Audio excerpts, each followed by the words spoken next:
En fait, je suis là aujourd'hui pour défendre l'intérêt général. J'ai eu l'occasion en fait de m'approcher d'un très beau rapport public du Conseil d'État de 1999 intitulé Réflexion sur l'intérêt général. Dans ce très beau document, le Conseil d'État, dans un français très agréable, explique à tout à chacun les deux conceptions opposées de l'intérêt général. Alors j'insiste un peu sur l'opposé parce que c'est très important en fait. La conception anglo-saxonne, appelée utilitariste, et la conception française, appelée volontariste.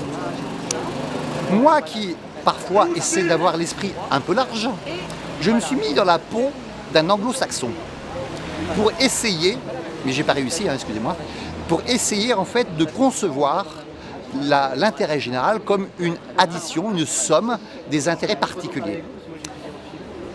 J'ai pas vraiment réussi.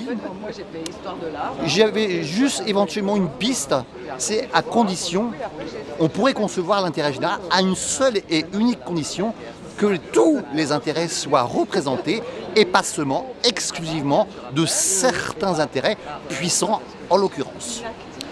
J'ai pas réussi donc, puisque aujourd'hui l'intérêt général n'est pas l'addition de tous les intérêts, je considère que c'est pas une conception acceptable.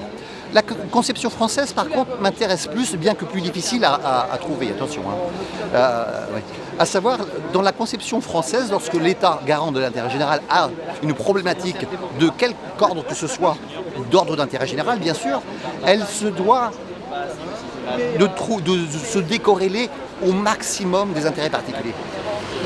On ne doit pas entendre une seule fois parler d'intérêt particulier. Lorsqu'on conçoit l'intérêt général en France, j'insiste bien en France, jusqu'à présent, j'ai l'impression, et d'ailleurs le Conseil d'État en fait état un petit peu dans son rapport, qu'il y a un petit glissement, allez je vais rester gentil, un petit glissement vers la conception anglo-saxonne, ce que je regrette au plus haut point. Voilà, tel est mon message aujourd'hui.